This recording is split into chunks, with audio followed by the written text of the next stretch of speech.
Periods के दौरान नहाना चाहिए, क्योंकि मिथ बनी हुई है ना कि जी नहाते नहीं है इसमें। और अगर नहाना भी है तो कोई बात नहीं, थोड़ा पानी को जरा ल्यूक वार्म वाटर ले लें, नीम गर्म पानी ले लें, कोई इसमें मना नहीं है। इवन डिलीवरी और सिजेरियन के बाद भी नहाना मना नहीं है, सो ये मिथ ही है, कोई ऐसा मना नहीं है। पीरियड्स के दौरान क्लॉट का आना कितना खतरनाक हो सकता अगर 80 ml से ज्यादा ब्लड आ रहा है, यानी वो बहुत ही समझें कि किडनी ट्रे एक भर गई है, 500 ml के करीब चला गया है, तो फिर ये खतरनाक बात है। है? जिन लोगों को ब्लीडिंग ज्यादा होती है वो किस हद तक खतरनाक हो सकती है? जी, ब्लीडिंग में फिर ये देखना ज़रूरी है कि ब्लीडिंग दर्द के साथ हो रही है, क्रैम्प्स के साथ हो रही है या बगैर दर्द के हो रही है, और दूसरा ब्लीडिंग की अमाउंट कितनी है। आम तौर पर 7 से 8 दिन पीरियड्स के नॉर्मल कंसिडर होते हैं, लेकिन अगर ये ब्लीडिंग 10 दिन से ज़्यादा प्रोलॉन्ग कर रही है तो अब ये ख़तरनाक है। इसमें ये देखना ज़रूरी है शायद कोई फाइब्रॉइड ना बना हुआ हो, कोई पॉलिप हो सकता है, कोई बच्चेदानी के मुंह पे ज़ख्म हो सकता है जैसे सर्वाइकल कोई इरोजन है, या इवन कैंसर भी हो सकता है जिसकी वजह से ब्लीडिंग प्रोलॉन्ग हो रही है। फिर अक्सर लोग खून पतला करने की दवाइयां खा रहे होते हैं, कोई लॉपरिन है, डिस्प्रिन है, वो भी यही काम करती है कि वो आपको ब्लीडिंग खराब करती है। फिर एक और वजह जो पाकिस्तान में आजकल कॉमन हो चुकी है वो है पिल्स का इस्तेमाल।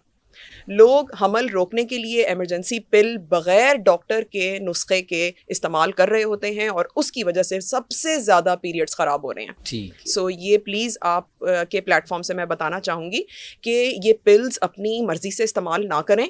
ये पिल्स हार्मोन हैं, और ये हार्मोन आपके पीरियड्स की रेगुलरिटी को भी ख़राब करेंगे और ये फर्टिलिटी को भी छेड़ेंगे, यानी कि ये हमल में भी प्रॉब्लम्स लेकर आएंगे। तो ये कुछ प्रॉब्लम है जिससे ब्लीडिंग ज़्यादा दिनों के लिए होती है। पीरियड्स के दौरान नहाना चाहिए, क्योंकि मिथ बनी हुई है ना कि जी नहाते नहीं है इसमें। बिल्कुल नहाना चाहिए, नहाना मना नहीं है, लेकिन शुरू के 2 दिनों में हम भी कहते हैं कि आप थोड़ा सा ज़रा गर्म चीज़ों का इस्तेमाल कर लें, खजूर खा लें, उबला हुआ अंडा खा लें, गर्म दूध इस्तेमाल कर लें। और अगर नहाना भी है तो कोई बात नहीं, थोड़ा पानी को ज़रा ल्यूक वार्म वाटर ले लें, नीम गर्म पानी ले लें, तो कोई इसमें मना नहीं है। इवन डिलीवरी और सिजेरियन के बाद भी नहाना मना नहीं है, सो ये मिथ ही है, कोई ऐसा मना नहीं है।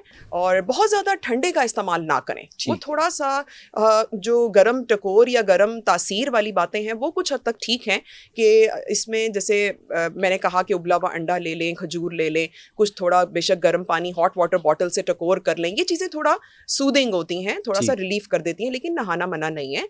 रोज़ भी नहा सकते हैं और 2 दिन छोड़ के भी नहा सकते हैं। पीरियड्स के दौरान क्लॉट का आना कितना खतरनाक हो सकता है? क्लॉट्स नॉर्मल हैं, और हर पीरियड्स के साइकिल में कुछ हद तक ब्लीडिंग होती है, फ्रेश भी होती है, चॉकलेट कलर की भी हो सकती है, और क्लॉट्स भी आते हैं। सो कुछ हद तक तो क्लॉट्स आना कोई ऐसी बड़ी बात नहीं है, लेकिन एवरेज ब्लड फ्लो होता है 80 ml से 100 ml, 80 ml ज़्यादा इसमें कंसिडर होता है। सो अगर 80 ml से ज़्यादा ब्लड आ रहा है, यानी वो बहुत ही समझें कि किडनी ट्रे एक भर गई है, 500 ml के करीब चला गया है, तो फिर ये खतरनाक बात है। यानी इतने क्लॉट्स के जिन्होंने 100 ml को भी क्रॉस कर दिया वो फिर खतरनाक हैं। अदरवाइज क्लॉट्स आते हैं क्योंकि बच्चेदानी की दीवार बाहर आ रही होती है, तो उसमें कुछ क्लॉट्स भी होते हैं, पीसीस भी होते हैं।